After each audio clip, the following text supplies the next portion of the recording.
Assalamualaikum warahmatullahi wabarakatuh. Waalaikumsalam warahmatullahi wabarakatuh. Selamat siang dan selamat datang Bapak Abdul Latif. Senang sekali bisa bertemu dengan Bapak pada hari ini.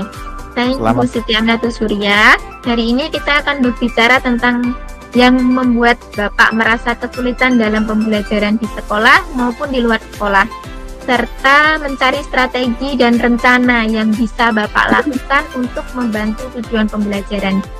Jangan ragu untuk berbagi pengalaman dan perasaan Bapak, guys. Ingat, di sini adalah ruang yang aman untuk berdiskusi dan eksplorasi. Mari kita mulai nih Bapak Abdul Latif dengan mendengarkan apa yang ingin Bapak sampaikan. Kira-kira apa yang paling mengganggu pikiran Bapak Abdul Latif tentang pembelajaran di sekolah? Terima kasih Bu Ria atas waktunya. Ini saya beruntung sekali mendapatkan coach teman curhat yang nanti saya harapkan bisa membantu saya dalam memecahkan masalah yang saya hadapi sehari-hari di sekolah, di kelas maupun di luar kelas. Begini Bu Ria, yang saya hadapi itu adanya fenomena siswa-siswa saya, anak-anak SMP itu kelas 7, 8, 9 itu adanya kecenderungan menurunnya semangat mereka dalam belajar. Jadi siswa-siswa itu pada waktu kelas 7 itu semangatnya lumayan tinggi, tetapi seiring naiknya kelas, semakin dia naik semangatnya itu semakin menurun, terkhusus untuk anak laki-laki. Kalau anak-anak perempuan insya Allah masih terjaga, tetapi untuk anak laki-laki ini ada fenomena penurunan semangat. Jadi semakin tinggi tingkatannya, semakin rendah semangatnya.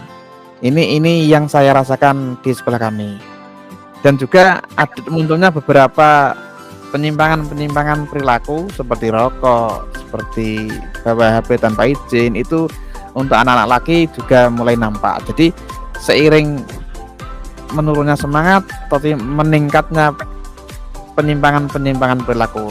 Kalau untuk perempuan saya kira ada penyimpangan tetapi tidak sebegitu signifikan, tetapi untuk anak laki-laki ini cukup mengganggu pembelajaran yang kami alami sehari-hari. Itu pria permasalahan yang saya hadapi.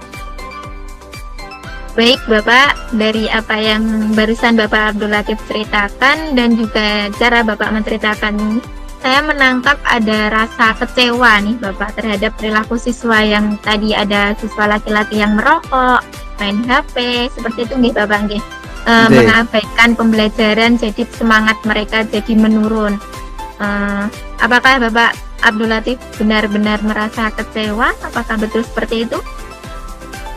Kecewa iya, tetapi saya juga sadar bahwa saya digaji, saya diangkat oleh pemerintah untuk menangani anak-anak yang demikian.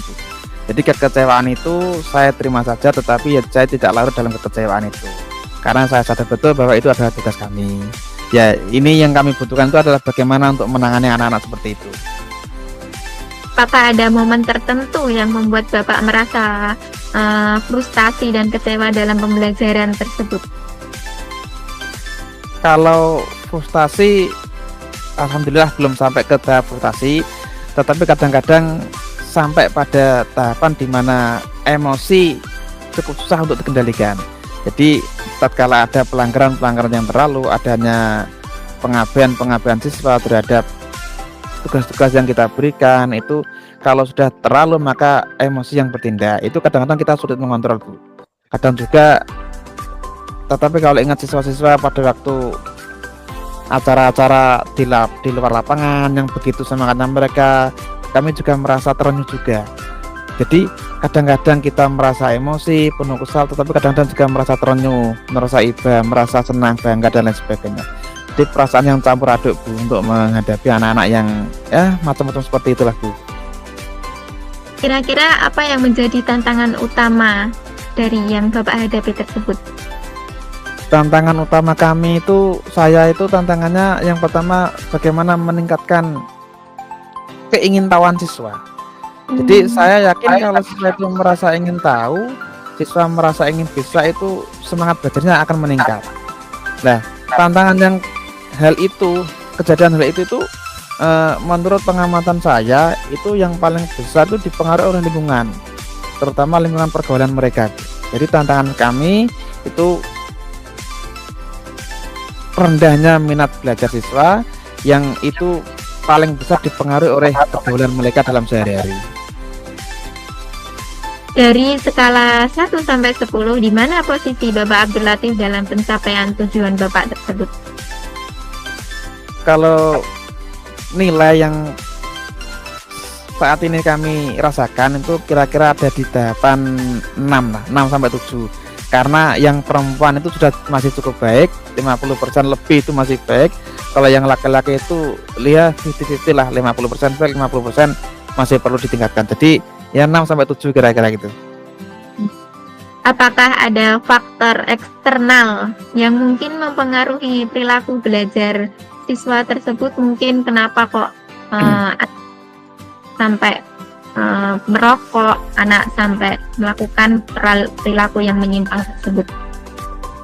Kalau dari pengamatan saya itu faktor eksternal cukup berpengaruh, termasuk faktor dari dunia nyata ataupun dunia yang maya. Jadi faktor pergaulan mereka di rumah, faktor lingkungan, dan faktor di dunia internet, bagaimana sosmed mempengaruhi mereka, itu cukup berpengaruh sekali. Jadi saya pernah tanya ke siswa itu, mulai kegiatan mereka dari pulang sampai bangun tidur, itu khususnya untuk anak yang laki-laki, hampir tidak ada kata-kata belajar bagi mereka tiap malam itu. Jadi pulang sekolah dia tidur, bermain, HP, tidur larut malam, dan bangun gitu saja. Tidak ada istilah belajar setelah pulang sekolah itu. Jadi faktor lingkungan itu sangat berpengaruh, Bu, yang kami rasakan itu. Selain faktor lingkungan, apakah ada lagi mungkin dari diri anak tersebut sendiri atau bagaimana? Ada lagi mungkin dari faktor keluarga, Bu. Jadi kadang-kadang ada keluarga yang broken, bapaknya di luar kota, ibunya di luar kota, dia ikut dengan mbahnya. Nah, ada fenomena kecenderungan anak-anak yang kondisi keluarga seperti itu mereka lebih besar peluang AB terhadap pembelajaran. Jadi keluarga yang jauh, orang tua yang jauh dan tidak tinggal dengan anaknya dalam serumah, itu kecenderungannya anak-anaknya lebih AB terhadap pelajaran. Jadi keluarga juga cukup mempengaruhi. Kalau sifat bawaan siswa itu saya kira ya berpengaruh, tapi tatkala sifat bawaan itu dihadapkan dengan lingkungan yang baik, bawaannya juga akan berubah. Jadi keluarga berpengaruh, lingkungan berpengaruh, sifat asli bawaan juga berpengaruh. Itu, Bu. Apa rencana Bapak dalam mencapai tujuan yang ingin Bapak lakukan tersebut? Saya berencana yang pertama, saya akan membuat pembelajaran yang lebih menyenangkan, yang lebih tidak menekan kepada siswa. Jadi saya berencana membuat pembelajaran di mana mereka bisa enjoy, mereka bisa tidak merasa tertekan, tetapi mereka santai, tetapi ada pembelajaran yang masuk pada diri mereka. Itu pertama. Kedua, saya akan menyisipkan beberapa bina siswa lah, beberapa kata-kata yang dapat meningkatkan motivasi dia dalam pembelajaran. Itu, Bu. Untuk pembelajarannya menyenangkan tersebut, Bapak melakukan apa hal yang lebih spesifik? Untuk yang menyenangkan, saya akan memberi game. Kebetulan saya pelajar bahasa Inggris, saya akan menerapkan game-game carrying word. Jadi siswa itu mengantarkan kata atau berbagi kata, tetapi tidak melalui tulisan, tetapi tidak melalui gambar, tetapi melalui pesan suara. Jadi saya akan memberikan mereka game, tetapi game yang ada manfaatnya terhadap pembelajaran bahasa Inggris. Itu, Bu. Lebih detail dalam pembelajaran yang menyenangkan akan saya beri game, akan saya beri atau saya sesuaikan materi dengan kehidupan mereka. Jadi sesuai dengan konteks lingkungan mereka, Bu, dalam pembelajaran. Nah, seperti memberikan kata-kata, memberikan nasihat mungkin ya Bapak ya. Kira-kira berapa persen keberhasilan yang diinginkan Bapak Abdul?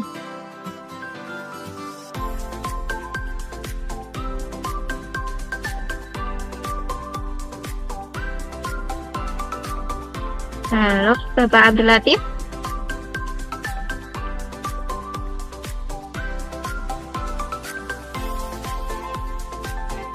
Halo Bapak.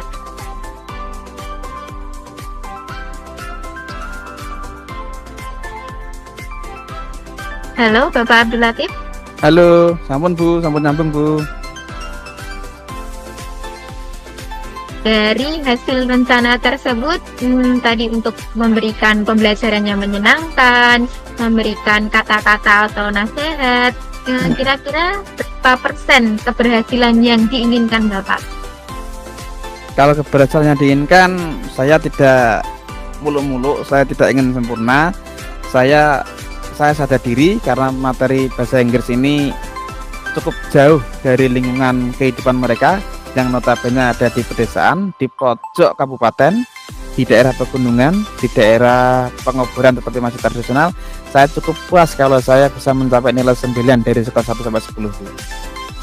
Wah, bagus sekali rencana Bapak Abdul Latif ya. Kira-kira dengan rencana tersebut, apakah itu bisa membantu merubah anak-anak yang motivasinya rendah menjadi lebih baik?